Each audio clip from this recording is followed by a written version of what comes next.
Hello everyone, the date is the 10th of October 2023, and in this video I'm going to talk about the concept of a guardian angel or guardian angels. The idea is, for anyone who might not be familiar with the term, is the concept that there is someone or something that is looking out for us on some kind of inexplicable supernatural level. Now, other people might have particular stories about this, and don't get me wrong, I've not kind of gone out during my life to desperately trying to seek proof of a preconceived notion that I have about them. I believe that I have a guardian angel, um, or at least something that's looking out for me. And this is purely based on some experiences that I've had in my life. Not many, just 3 of them. So I was going to explain what they are and just recount what they are. Back when I was about 16 years old, it was kind of a bit of an awkward time in the life of someone, of a boy of that age, in the sense that you're kind of too old to be sitting in the house with your parents, and you have this urge to go out and, I think unconsciously meet girls. Um, and But you're also too young to go into the pubs. If you try and get into a pub, most of them are probably going to turn you away. Which is why you tend to get gangs on the streets, because people who fit into that age group probably are, as I say, too old to be going to be staying in, too young to be going to the pubs. So, as a result of that, it can be a very vulnerable time for someone of that age. I was out on the streets, just hanging around with my mates. And then the time would come where we'd call it a night, and then I'd be walking back home to wherever it is where I lived. And I can think of a couple of occasions when I've almost got attacked by a gang, and on another occasion, me and 3 friends of mine got attacked by a gang with bats, just randomly, for no other reason, just random violence. Um, and then there was another time where I got randomly headbutted by someone else in another gang as me and 2 mates of mine were walking past. But there were too many of them and not enough of us, so it wasn't worth me doing anything about it. So I've been attacked twice, and almost a third time. And this was all around the same time, around about the age of 16. Now, around this time as well, there were a couple of occasions where I was walking home from a friend's house, and it was still daylight, and the walk was probably maybe about a mile and a half, something like that. And not long after leaving their house, I was joined by a dog that then proceeded to walk home with me. Now, this actually happened twice, and the first time this happened, the dog was, quite friendly. Trotted along with me, and then, when I got to my house, I thought, well, where's this going? Is he going to come in with me or try and come in the house with me? Thanks for walking me home and everything, but we don't need a dog right now. So the dog we got to my house, and it basically just carried on walking. Didn't have any desire to come in the house, and I thought, well, this is weird. I mean, why would a dog just randomly decide to go out of its way to just walk with me? And then also be quite satisfied to just let me go once it knew I'd got home. And I kind of got the feeling as though it was there to protect me. So, another occasion, this happened maybe a few weeks, maybe a few months later, again around this time, when, that part of time of my life when these incidents were happening. And what happened was that, again, I was leaving, it might have even been the same friend, but I was leaving their house, got joined by another dog. This one wasn't as friendly, wasn't aggressive or anything like that, just a bit, more reserved, not really as sociable. And it walked with me all the way home. It walked in front of me, it kept looking back to see if I was still following it. I had probably no idea where I lived. It was just following me to whichever location I went.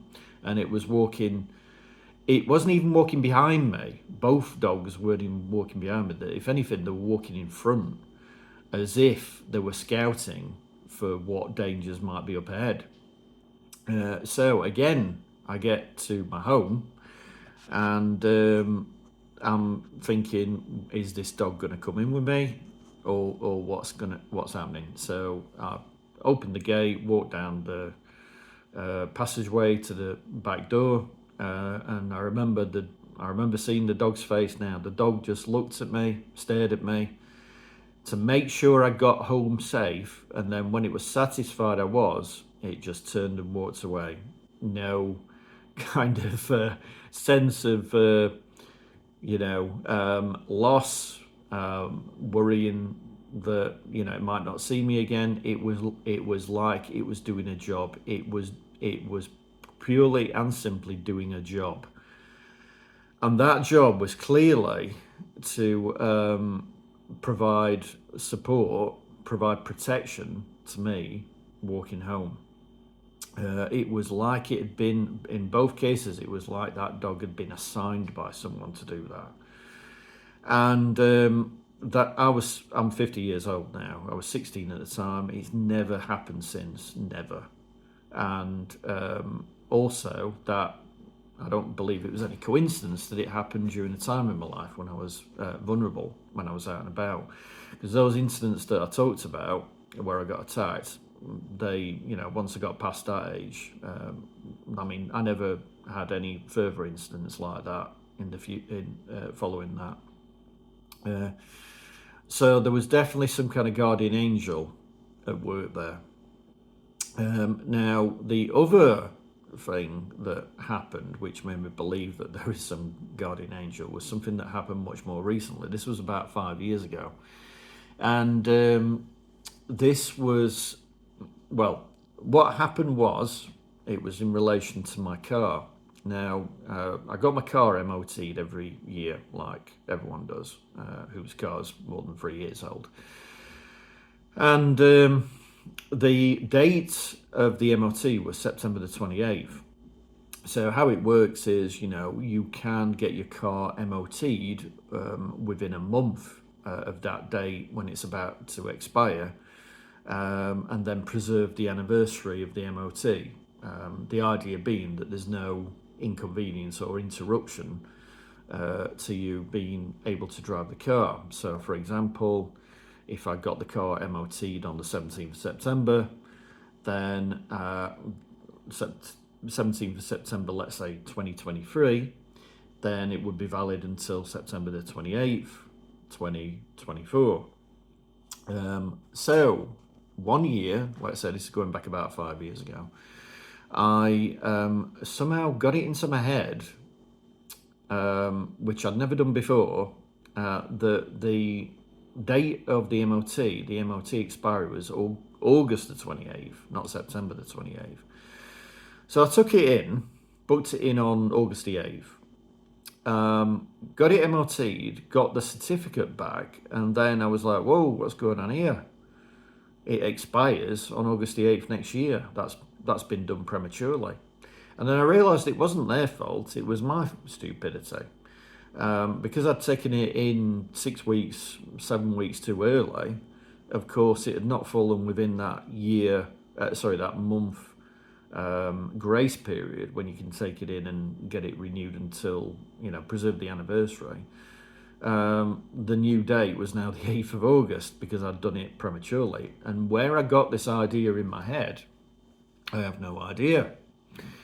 So I'm annoyed about this. I'm annoyed with myself for being so stupid and my memory for being so faulty. But what can you do? So anyway, it gets to the following year, and of course, this means then that I have to take the car in for its MOT between somewhere between July the 8th and August the 8th for it to preserve the anniversary. So I took it in. Now, up until this point, I'd probably owned the car for about 3, 4 years, and drove it into the city centre where the garage was, parked it up, gave them the keys. They said, "Fair enough. We'll have a look at it and we'll give you a call later, let you know, if anything needs doing." So I walk it home because it were a nice day. Get a phone call about halfway home from the bloke who owned the garage, and he said, "Just wondering if you knew that your brakes had failed." And I said, "I don't know what you're talking about." And what had happened was, and I think he was basically wondering, he was probably a little suspicious because he was wondering if I'd left it in that state without telling them and put them at risk. But I think he also accounted for the fact that I'd driven it there in the first place. So I said, "I've got no idea what you're talking about." So he told me that the moment that their engineer had got in the car and tried to drive it onto the ramp, the brakes had immediately failed. So that meant that it cropped up on their radar, and considering that I was having an MOT done, the whole purpose of which is an annual safety check on the car, they were able to then do the work that enabled that car to remain safe. Now, what are the odds of that happening? So the actual problem was the brake pipe was corroded and has since been replaced with a new one.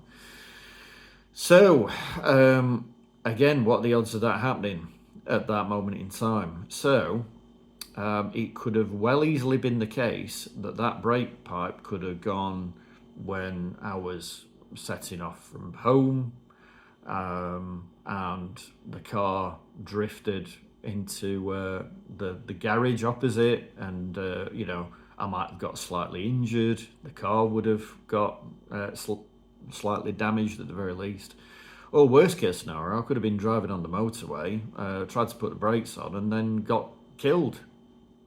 But out of the one day of the year where I take the car in for its MOT, is the very day that the brakes happen to fail. And not just that, not only does it happen on the right day of the year, but it also happens at the right point of that day. It made sure that it was safe until I got there, and it was unsafe the moment they went to check on the car's safety. So the odds of that happening randomly are probably pretty significant. It could be coincidence, but given the odds, it was basically almost as if fate knew what was coming and thought, right, I'm going to time it to happen at the exact moment when it needs to be looked at, whilst keeping myself safe. I also think that this is why, for some bizarre reason, the year before I got it into my head that the MOT was a month earlier than what it was otherwise due. So the reason being that if I'd have left it another month, then the brakes would have gone before then, probably while I was driving it. So the additional point to make is that sometimes a bad thing, a negative thing can happen to you, a mistake, and it turns out that there was a reason for it happening. There was a reason why it happened. So, but the main thing I was going to say is these are just the experiences I've had, which make me believe that there is such a thing as a guardian angel or guardian angels. Some of us might have one, some of us might not. But as long as I live, that's what I believe based on those experiences. So that's all from me for now, and I'll be back soon with another video. So thank you for watching.